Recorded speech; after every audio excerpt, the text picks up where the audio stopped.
en el mes de noviembre del año 2005, la revista National Geographic en español publicó un artículo acerca de la eterna juventud. El estudio hablaba de 3 pueblos, uno en Italia, otro en Japón y otro en los Estados Unidos de Norteamérica, y fueron considerados los pueblos más longevos de la humanidad. ¿Quieres saber cuáles son estos pueblos?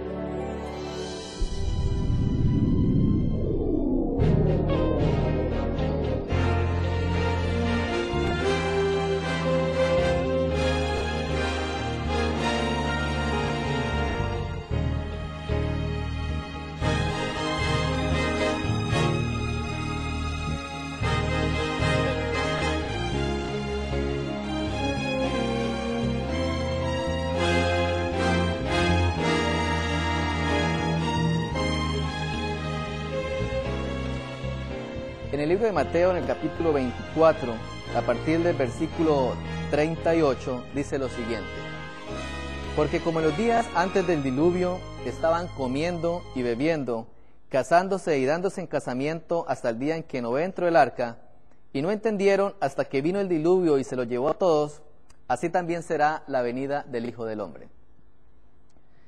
La Sagrada Escritura menciona que aparte de todas las señales religiosas, señales en el mundo natural, señales en el catolicismo, en el protestantismo, señales en el mundo político, económico y social, también hay una señal específica en algo que pareciera no cobrar importancia para Dios, y es en la reforma que debe haber en la vida de los seres humanos al final de los tiempos.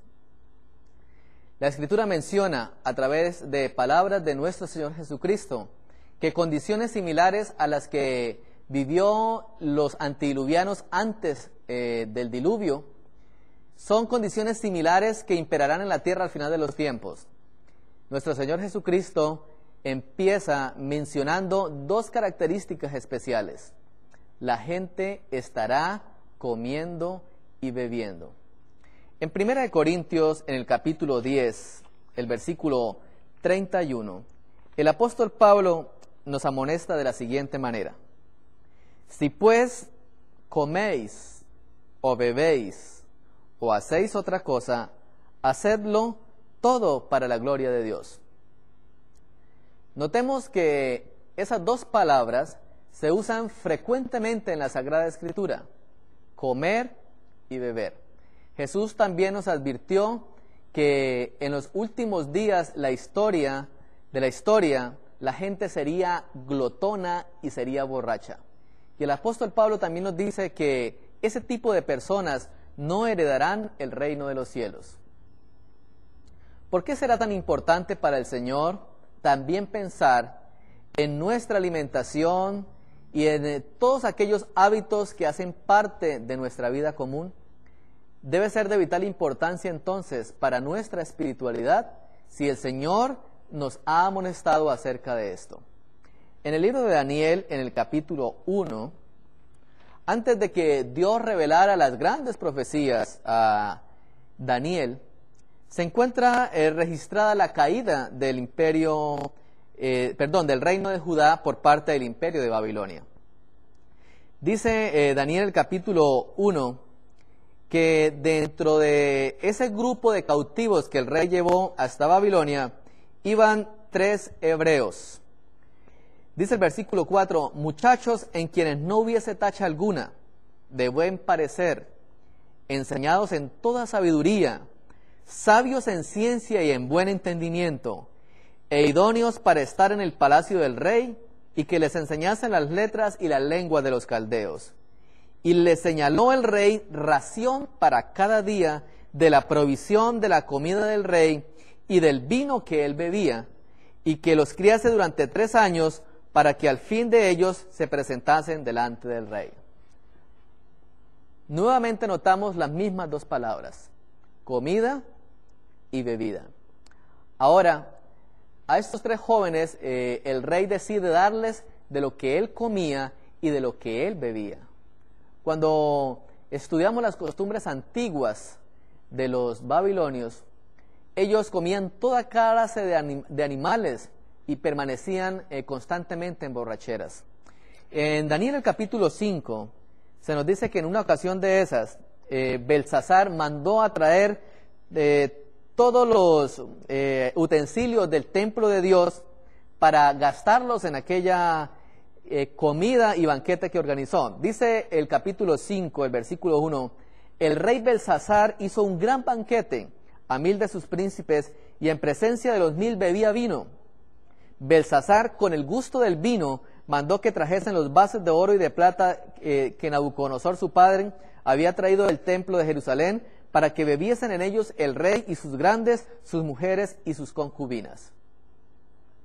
Cuando Belsasar organizó este banquete y esta borrachera, la Biblia cuenta que mientras estaban en estos terribles hechos, apareció de repente una mano escribiendo en la pared, y que la interpretación de la mano era la siguiente, versículo 27 de Daniel capítulo 5.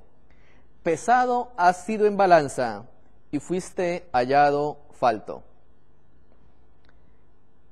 Cuando Dios termine de realizar la expiación en el lugar santísimo, cuando Jesús termine su obra sacerdotal allí en el lugar santísimo, las condiciones del mundo estarán dadas por estas características también. Es decir, la gente será glotona y será borracha. Cuando Dios creó al hombre, el libro de Génesis en el capítulo 1 nos dice que Dios también se preocupó por lo que el hombre habría de comer. En el versículo 29 del capítulo 1 del libro de Génesis se menciona, y dijo Dios, he aquí os he dado toda planta que da semilla y que está sobre la tierra, y todo árbol en que hay fruto que da semilla os serán para comer.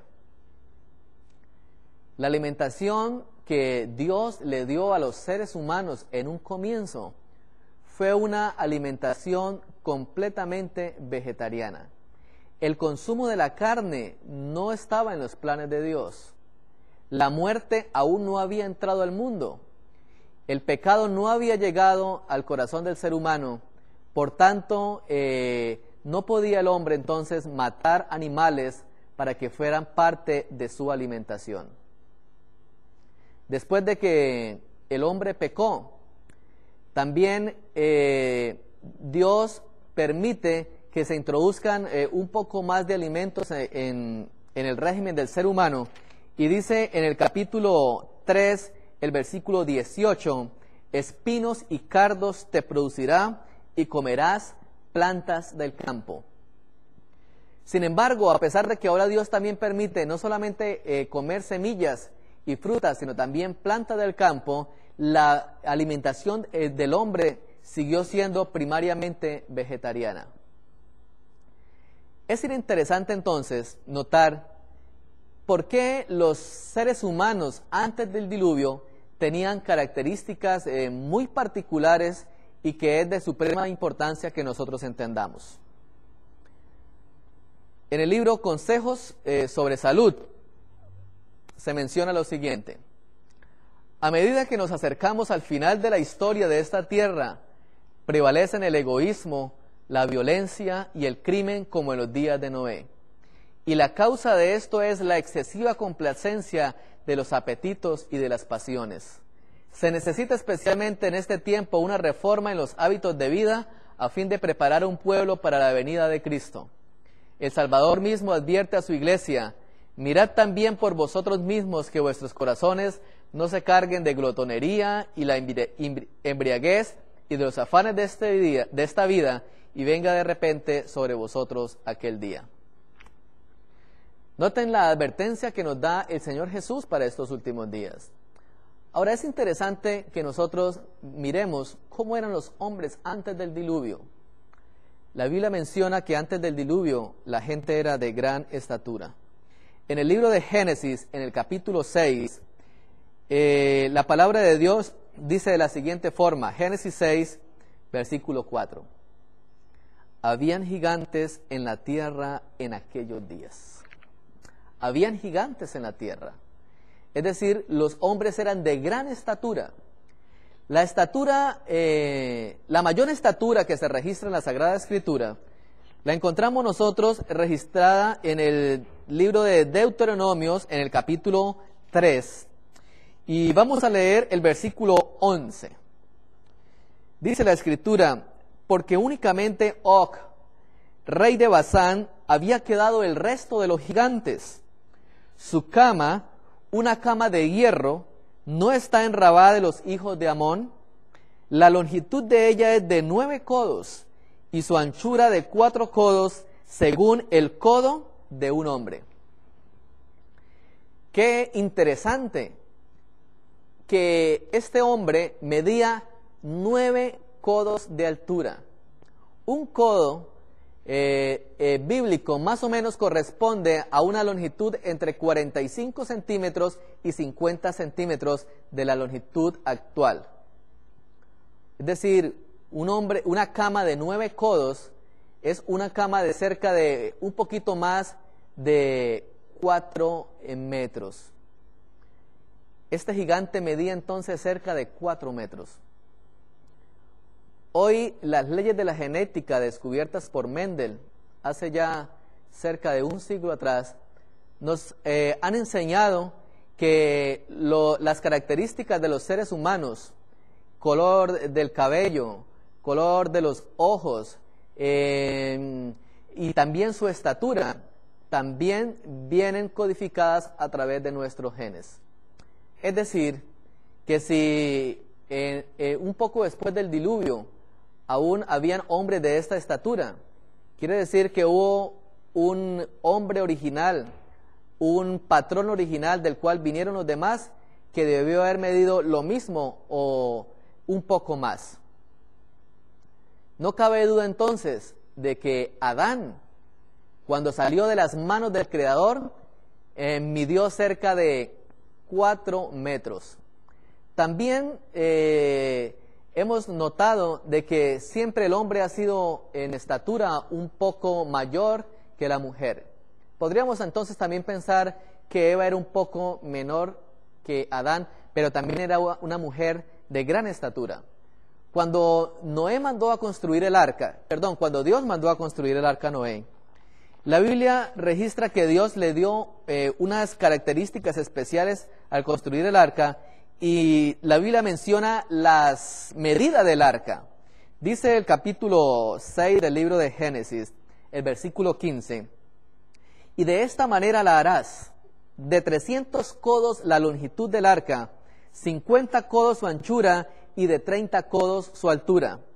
Una ventana harás al arca y la acabarás a un codo de elevación por la parte de arriba, y pondrás la puerta del arca a su lado y le harás piso bajo, segundo y tercero. Notemos que la altura del arca que mandó a construir Dios a Noé tenía 30 codos y que le mandó a construir piso de abajo, piso segundo y piso tercero.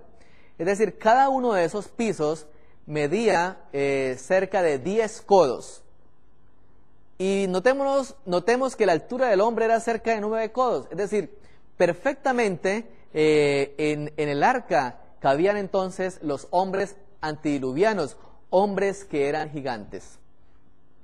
Pensemos no solamente en los seres humanos.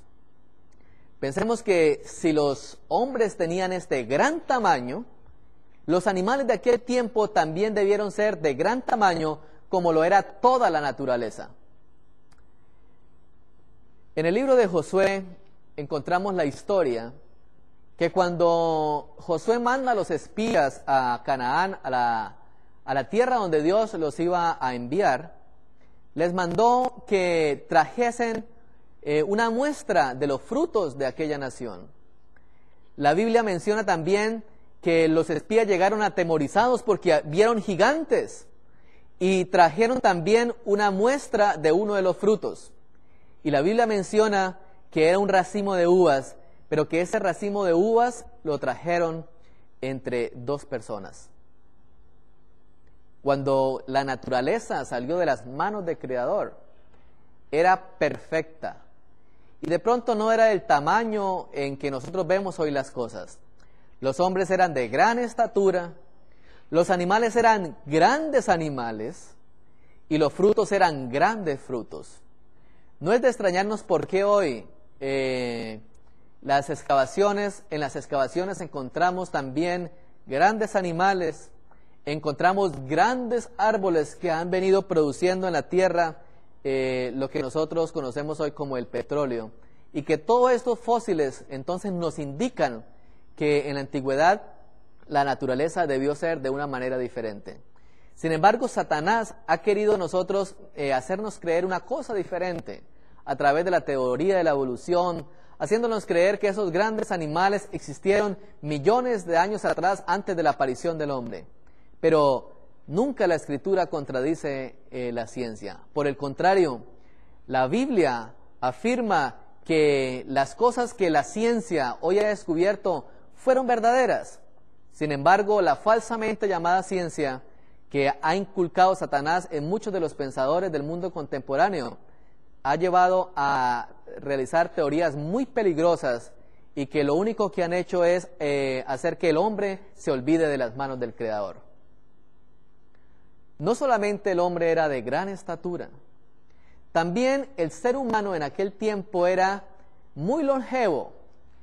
En el libro de Génesis, en el capítulo 5, se nos menciona el relato de las primeras 10 generaciones después de que el hombre vivió. Dice el versículo 3, y vivió Adán 130 años, y engendró un hijo a su semejanza, conforme a su imagen, y llamó a su nombre Set. Y fueron todos los días de Adán, después de que engendró a Set, 800 años, y engendró hijos e hijas. Y ahora viene un hecho interesante en el versículo 5. Y fueron todos los días que vivió Adán, 930 años, y murió. Los hombres eran de gran estatura, pero vivían también cerca de un milenio. Es decir, la unidad de medida de los años de los seres antediluvianos era el siglo. Vivían 700, 800, 900 años. La pregunta que entonces nos haríamos es, ¿por qué los seres humanos antes del diluvio eran tan grandes y vivían tanto? ¿Qué pasó posteriormente que hizo que los seres humanos poco a poco fueran recortando su estatura, y no solamente su estatura, sino también su edad? ¿Debió Dios trastornar la fisiología de los seres humanos? Es interesante que la medicina hoy nos muestra algunas cosas que nos permiten entender un poco más lo que la Biblia acerca de esto menciona. Ya en los tiempos de David, el salmista menciona que los más fuertes, los más robustos, llegarán solamente a 70 u 80 años. Y también la Biblia menciona que los gigantes desaparecieron. De la misma manera, debieron haber desaparecido también los grandes animales. Hay muchos misterios que en este momento no podríamos lograr entender. Sin embargo, el libro de Deuteronomios, en el capítulo 29, el versículo 29, la palabra de Dios nos hace una advertencia acerca de esos misterios. Dice la palabra del Señor en Deuteronomio 29, 29, las cosas secretas pertenecen a nuestro Dios, mas las reveladas son para nosotros y para nuestros hijos para siempre, para que cumplamos todas las palabras de esta ley. No podríamos entonces entrar a hacer conjeturas de qué pasó con los gigantes y con los animales grandes. Sin embargo, el libro de Job, por ejemplo, habla de un gigante animal que se llama el Behemoth. También nos habla de otro gigante llamado el Leviatán. No conocemos hoy qué animales podrían ser estos. Sin embargo, los fósiles nos dan un indicio de que podrían tratarse de grandes animales que hoy son conocidos como los dinosaurios, porque muchas de esas características las ha manifestado ya el mundo científico. Ahora bien, en el libro Patriarcas y Profetas, en el capítulo 2 se menciona de la siguiente forma: cuando el hombre salió de las manos de su Creador, era de elevada estatura y perfecta simetría. Su semblante llevaba el tinte rosado de la salud y brillaba con la luz y el regocijo de la vida. La estatura de Adán era mucho mayor que la de los hombres que habitan la tierra en la actualidad. Eva era algo más baja de la estatura de Adán. No obstante, su forma era noble y de plena belleza. En el libro Spiritual Gift, el tomo 3, en la página 84 nos dice: en la primera resurrección todos surgen con lozanía inmortal, pero en la segunda se ven en todo las señales de la maldición. Todos surgen como descendieron a sus tumbas. Los que vivieron antes del diluvio salen con su estatura gigantesca, más del doble de la altura de los hombres que ahora viven en la tierra, y son bien proporcionados. Las generaciones posteriores al diluvio fueron de una estatura menor. Ven qué interesante. ¿Y saben qué comía Adán y Eva? Ellos tenían acceso al árbol de la vida. Cuando Jesús venga y vayamos al cielo nuevamente, el libro de Apocalipsis dice que nuevamente el hombre tendrá acceso al árbol de la vida. En Apocalipsis, el capítulo 22, el versículo 1 en adelante, dice de la siguiente manera: después me mostró un río limpio de agua viva, de agua de vida, resplandeciente como cristal, que salía del trono de Dios y del Cordero. En medio de la calle de la ciudad, y a uno y otro lado del río, estaba el árbol de la vida, que produce 12 frutos, dando cada mes su fruto, y las hojas del árbol eran para la sanidad de las naciones. Notemos que cuando vayamos al cielo, nuevamente vamos a comer del árbol de la vida. Ahora miren algo interesante. En Génesis, en el capítulo 3, cuando el hombre pecó, Dios hizo algo interesante. Génesis, el capítulo 3, el versículo 22 dice: y dijo Jehová Dios: he aquí el hombre es como uno de nosotros, sabiendo el bien y el mal. Ahora pues, que no alargue su mano, y tome también del árbol de la vida, y coma y viva para siempre. Qué interesante es que lo que el hombre comía era lo que hacía que el hombre viviera un poco más. Y no diríamos un poco más, sino muchísimo más que los hombres de las actuales generaciones. Cuando el hombre pecó y entonces la maldad se multiplicó, Dios decidió destruirlo a través de un diluvio. En el libro de Génesis, en el capítulo 9, Dios entonces, una vez pasa el diluvio, le da una orden al ser humano. Dice el versículo 1 del capítulo 9 del libro de Génesis: bendijo Dios a Noé y a sus hijos y les dijo: fructificad y multiplicaos y llenad la tierra. El temor y el miedo de vosotros estará sobre todo animal en la tierra, y sobre toda ave en los cielos, en todo lo que se mueva sobre la tierra, y en todos los peces del mar, en vuestras manos son entregados. Versículo 3: todo lo que se mueve y vive os será para mantenimiento, así como las legumbres y las plantas verdes, os lo he dado todo. Qué interesante. Después del diluvio, Dios permite que el ser humano introdujera como parte de su alimentación la carne de animales. En el libro manuscrito 3 de 1897 se menciona: la carne de animales no fue alimento original del hombre. A este se le permitió comerla después del diluvio, porque toda la vegetación había sido destruida. Pero la maldición pronunciada sobre el hombre, sobre la tierra y sobre todo ser viviente ha producido cambios extraños y asombrosos. Y desde el diluvio, la raza humana ha estado acortando su periodo de vida. La generación física, mental y espiritual está aumentando rápidamente en estos últimos días. Ahora, miremos este cuadro aquí y detallemos algunas cosas muy interesantes. De este lado de la diapositiva encontramos las 10 generaciones primeras antes del diluvio. De este otro lado tenemos las 10 generaciones después del diluvio. El promedio de vida de las 10 primeras generaciones antes del diluvio era de 912 años, descontando la edad de Enoc, porque recuerden que Enoc fue llevado al cielo sin ver la muerte, y representa todos aquellos que estarán vivos cuando Cristo venga y podamos entonces ascender al cielo. Pero 10 generaciones después del diluvio, ya hasta los tiempos de Abraham, el promedio de vida fue de 317 años.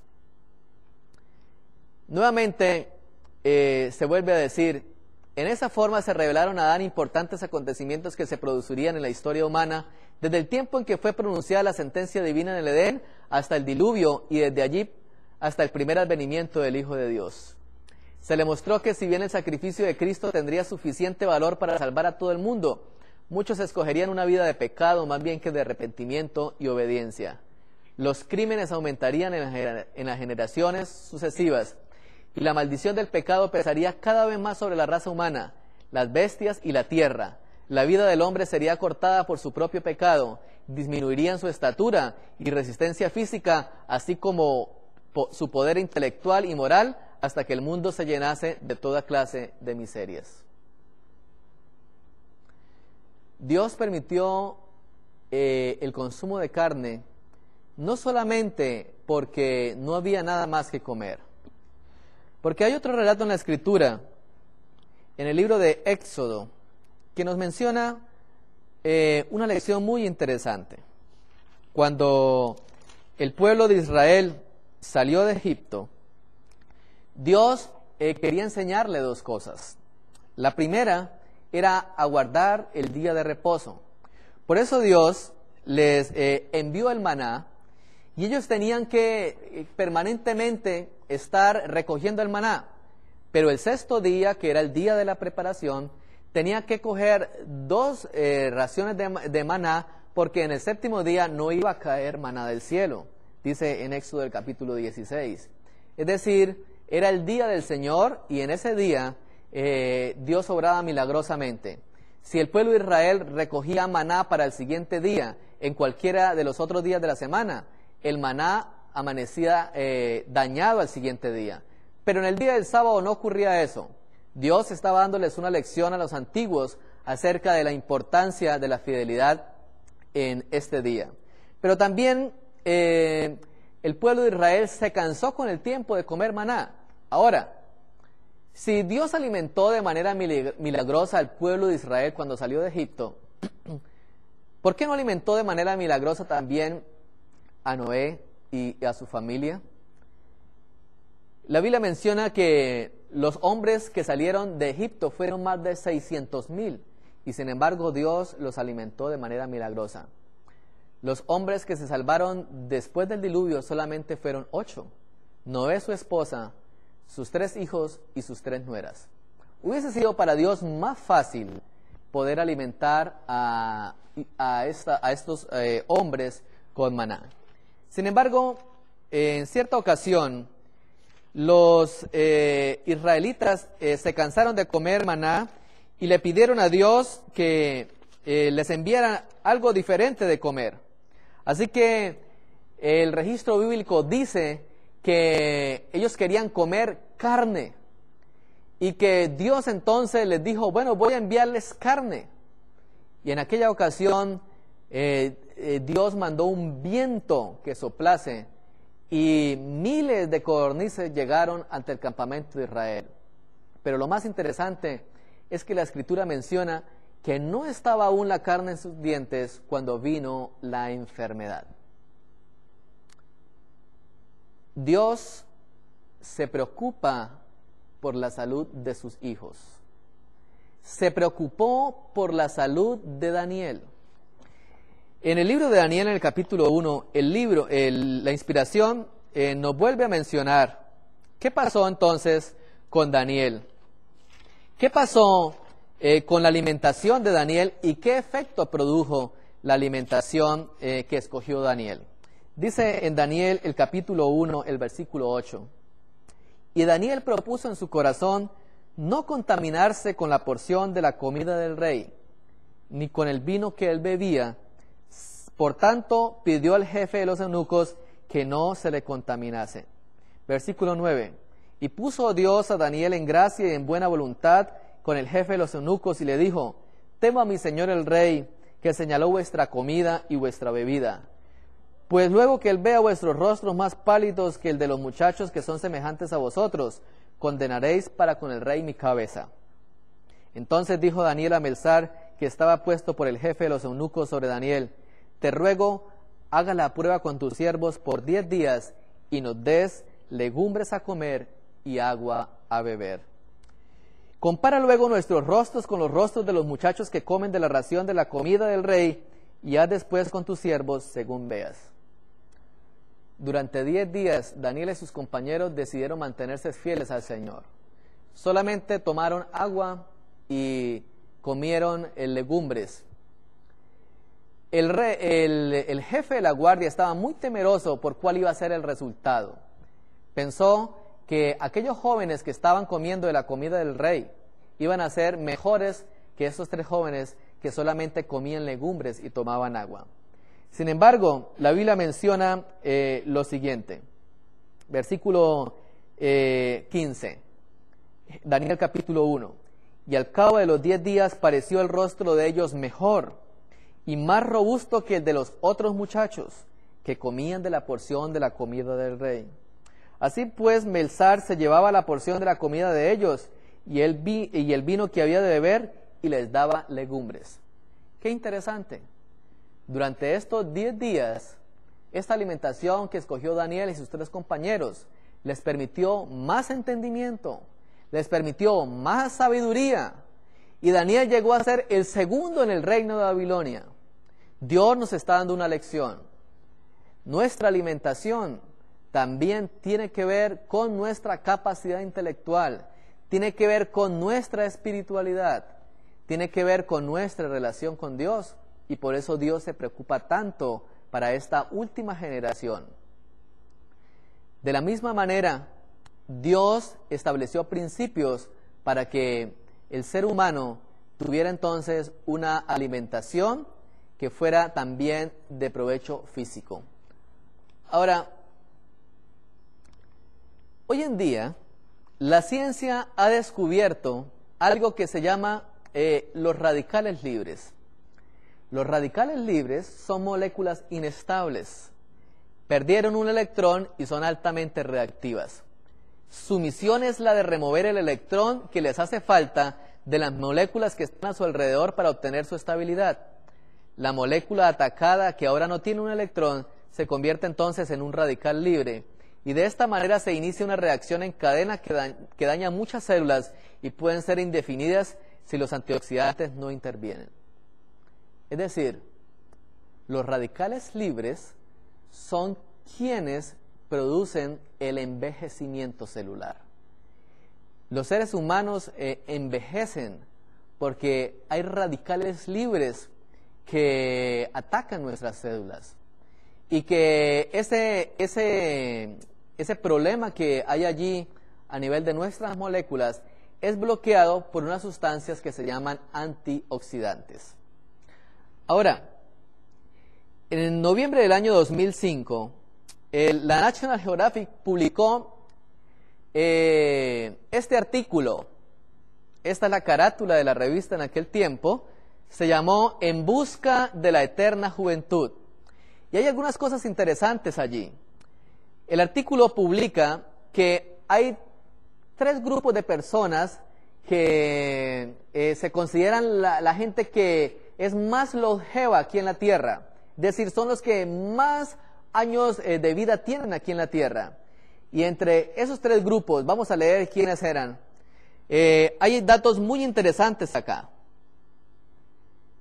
Dice el artículo lo siguiente: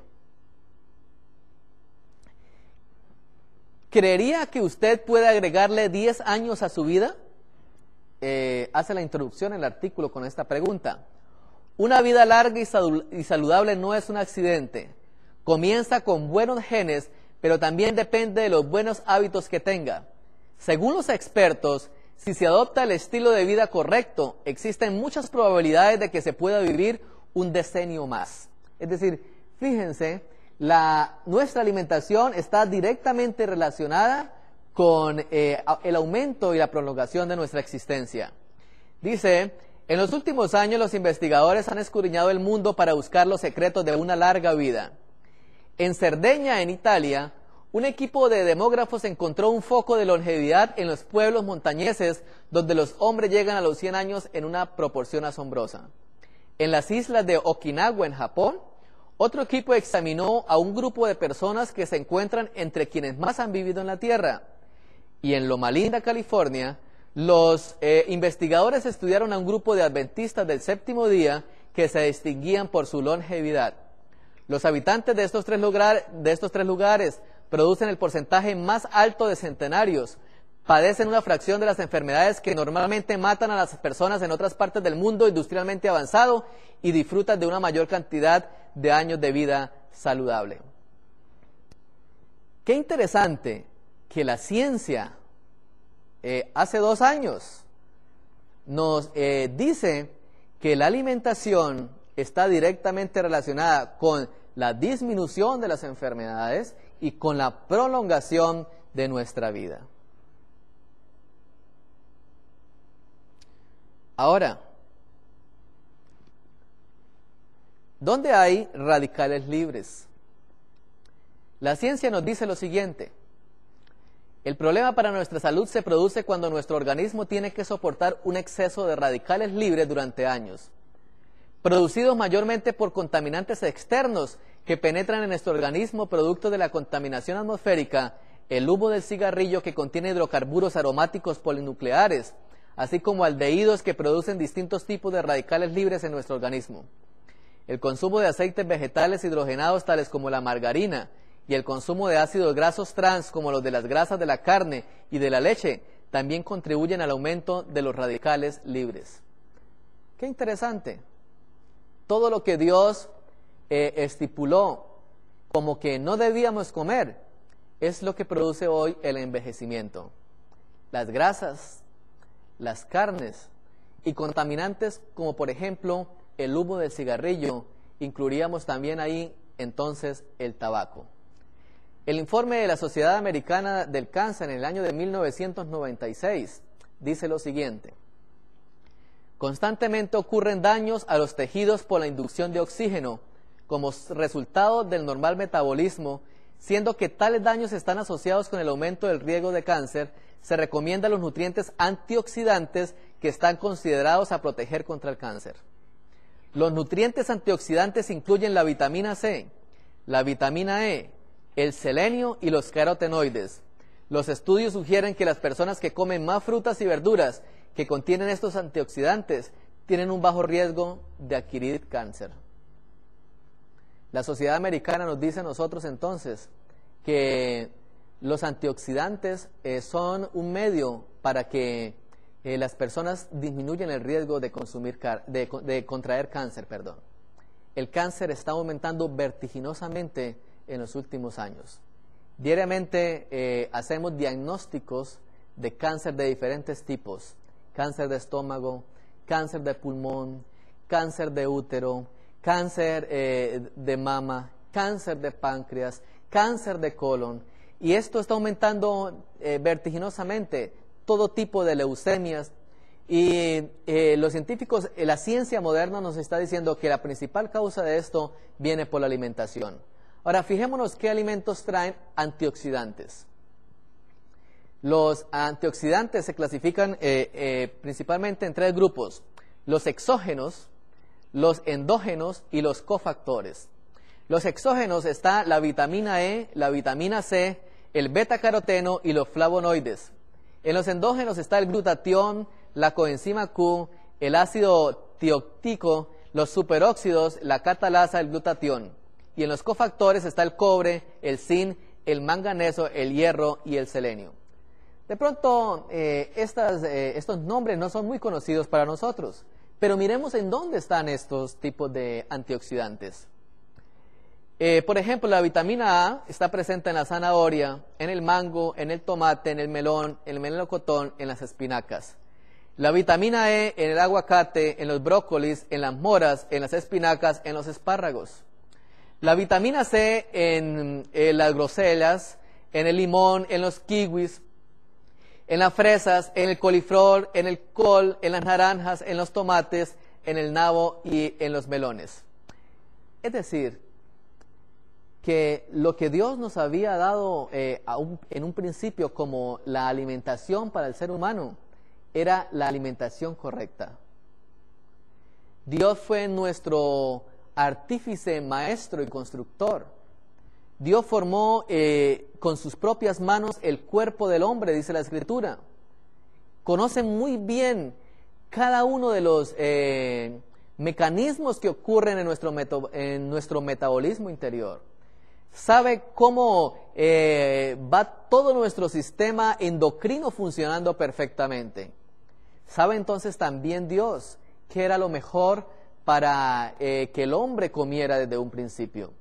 Sin embargo, a causa del pecado, Dios tuvo que trastornar nuestra fisiología y permitir que el hombre introdujera cosas que no eran tan benéficas para su alimentación.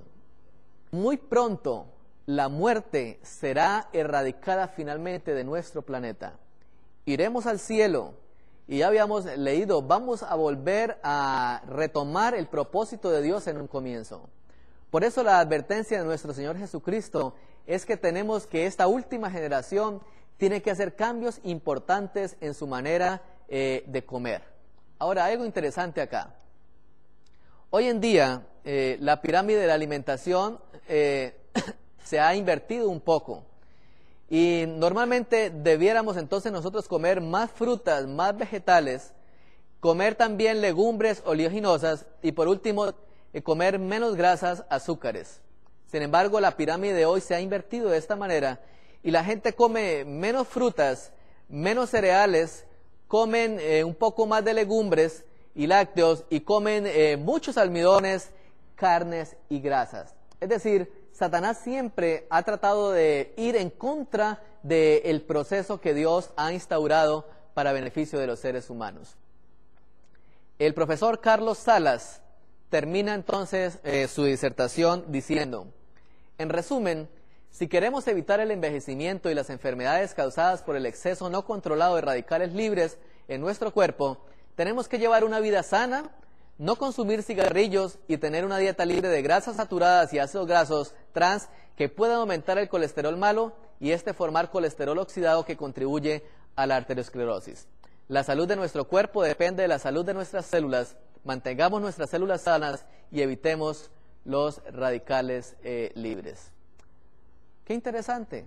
La conclusión final de la ciencia es que los adventistas tienen razón en su manera de llevar sus hábitos de vida. No es por demás que en Apocalipsis, en el capítulo 12, la Biblia menciona que esa iglesia que viviría en los últimos días sería objeto de la ira de Satanás. En Apocalipsis, el capítulo 12, el versículo 17 dice, entonces el dragón se llenó de ira contra la mujer y se fue a hacer guerra contra el resto de la descendencia de ella, los que guardan los mandamientos de Dios y tienen el testimonio de Jesucristo. Esta iglesia que se levantaría al final de los tiempos, no solamente mantendría la verdad de los mandamientos de Dios, también tendría el espíritu de profecía, pero tendría algo más, tendría una forma sabia para llevar sus hábitos de vida en el comer, en el vestir. La Biblia dice en el libro de Malaquías, en el capítulo 4, que esa iglesia también recibiría un apelativo especial.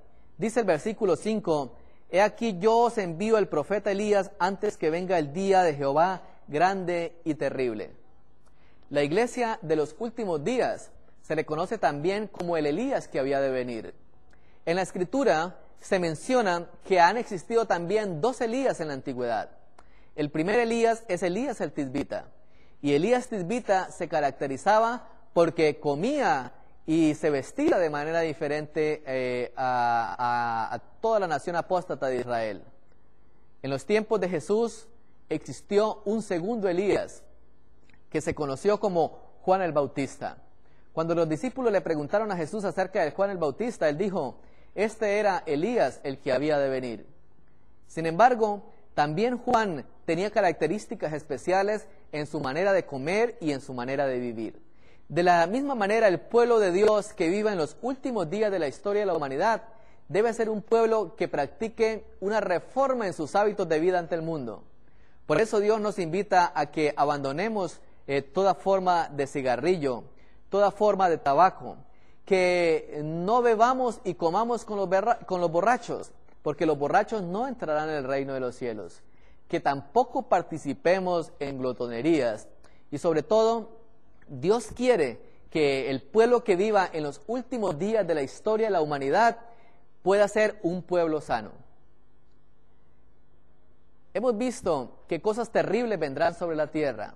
Jesús nos advirtió que habrán epidemias y que habrán hambres y enfermedades en diferentes lugares. Dios quiere que esta última generación sea una generación sana y en obediencia a los mandamientos de Dios. Dios no quiere que nosotros nos enfermemos y que tengamos que padecer a causa de la complacencia de nuestro apetito. Cuando Elías finalmente tiene que huir de las manos de Acab y de Jezabel, tiene que ir al desierto, a las cuevas, a las montañas. El pueblo de Dios de los últimos días también tendrá que ir a vivir a cuevas, a montañas, a desiertos, no lo sabemos. Sin embargo, cuando Elías se encontraba en esa crisis especial, dice la Biblia que Dios mandó un cuervo a que le trajera pan y a que le diera agua a comer. Nuevamente Dios insiste en una dieta diferente a la dieta que lleva el mundo. El profeta Isaías también menciona que en aquellos tiempos nuestro pan y nuestras aguas estarán seguras. Ahora, si recordamos el tema del santuario, en el libro de Hebreos, en el capítulo 9, el apóstol Pablo nos menciona algo muy interesante allí. Dice que en el lugar santísimo había una cosa especial.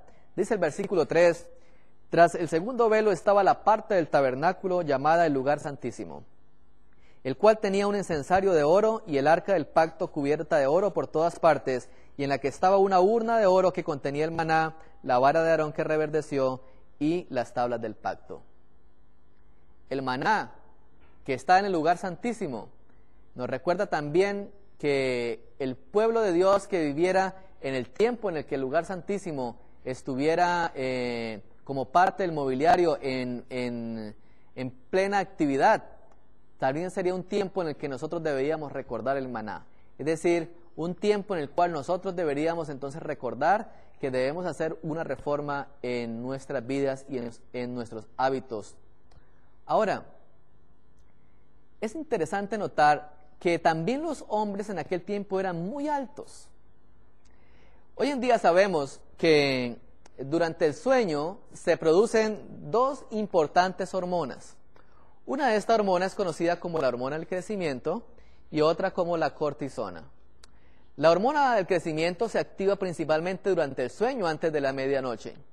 Su ausencia perjudica la inmunidad, como también las células citotóxicas T, que son defensoras inmunes y que dependen de esta hormona. La cortisona tiene efectos difundidos en todo el cuerpo, ayuda a tratar con las tensiones diarias, reduce la inflamación y la fatiga. Por eso Jesús nos dijo que nos guardemos de los afanes de esta vida. Ahora, notemos algo interesante. Satanás también ha querido trastornar nuestros hábitos en el dormir. Él conoce muy bien también muchas de estas situaciones y por eso ha metido en nuestro tiempo hábitos perniciosos. La gente hoy trasnocha, la gente hoy vive en las calles hasta la madrugada, en vicios, pervirtiéndose, con todo esto alterándose nuestro sistema fisiológico. Dios conoce muy bien cómo funciona tu cuerpo, cómo funciona todo lo que hay en el sistema endocrino, y Él conoce muy bien esto. Ahora, la secreción de la cortisona comienza a las 3 de la mañana y llega a su nivel máximo a las 7 de la mañana. Declina lentamente hasta su nivel más bajo a las 9 de la noche y por eso continuar trabajando en la noche no es lo más conveniente. Esta es una gráfica de los picos que hay en la cortisona. Ahora, el doctor Norman Kaplan afirmó lo siguiente hace unos años atrás. Ustedes como adventistas pueden haber adoptado un cierto estilo de vida dietético sobre las bases de su fe en el pasado, pero ahora ustedes pueden practicarlo sobre las bases de la evidencia científica. Con optimismo ustedes no se remontarán o juntarán a la corriente intermedia, sino más bien se adherirán a su herencia de la salud. El profesor Kaplan nos dice entonces que los adventistas del séptimo día le creyeron a Dios y que ahora la ciencia está corroborando. Hoy en día hay dos enfermedades que se producen por una alteración anormal de la célula de la hormona del crecimiento, Si hay una alteración de la hormona del crecimiento durante el tiempo de la niñez, se produce una enfermedad que se conoce como el gigantismo. Y si la alteración se produce durante la etapa adulta, esta enfermedad se conoce con el nombre de acromegalia. Es decir, las extremidades, las manos, los pies y las orejas o la nariz empiezan a crecer exorbitantemente. Entonces, notemos que Dios conoce la fisiología y lo que hizo simplemente fue trastornar lo que había en el ser humano para que el ser humano disminuyera su estatura y disminuyera también sus años de vida. El propósito de Dios para estos últimos días es que podamos entonces nosotros también participar de lo que Él quiere, y es darnos el don inmerecido de la vida eterna. Dios no quiere gente enferma en los últimos días. ¿Qué haría un diabético en los últimos días? ¿Dónde conseguiría la insulina en los últimos días? ¿Qué haría un paciente que tenga cáncer o insuficiencia renal en los últimos días? ¿A qué instituciones acudiría en los últimos días? ¿De dónde se sacarían los tratamientos para poder continuar su existencia? ¿De dónde el hipertenso buscará sus tabletas de captopril o de los diferentes medicamentos que se utilizan para tratar las enfermedades? En aquellos tiempos no tendremos acceso absolutamente a nada. La Biblia dice que habrá un impedimento para que nosotros podamos comprar o podamos vender. Por eso debemos entender que el propósito de Dios es un propósito muy sabio al tratar de que esta última generación sea una generación que goce de perfecta salud, que goce de perfecto entendimiento, para que no vaya a ser engañada. La invitación de Dios para esta generación es que nos mantengamos puros y sin mancha. El apóstol Pablo dice, vuestro cuerpo es templo del Espíritu Santo. Y si nuestro cuerpo es templo del Espíritu Santo, tenemos que hacer que el Espíritu Santo se sienta digno de morar en nuestro cuerpo. Dios finalmente nos dará la oportunidad cuando estemos en el cielo de alcanzar una gran estatura. Jesús mencionó algo muy interesante. Él nos dijo, no se preocupen por lo que han de comer. Y nos dijo, ¿los pajarillos acaso no están en las manos de Dios? Y lanzó una expresión muy interesante que podemos recordar de pronto en esta ocasión. Él dijo, ¿quién de vosotros, por más que se preocupe, podrá añadir siquiera un codo a su estatura? Pero finalmente, cuando podamos comer del árbol de la vida, Dios finalmente añadirá a nuestra estatura los codos que nos hagan falta. El libro de Apocalipsis termina diciendo de la siguiente manera. Apocalipsis capítulo 22, versículo 5. No habrá allí más noche, y no tienen necesidad de luz de lámpara ni de luz del sol, porque Dios el Señor los iluminará y reinará por los siglos de los siglos. Dios les bendiga.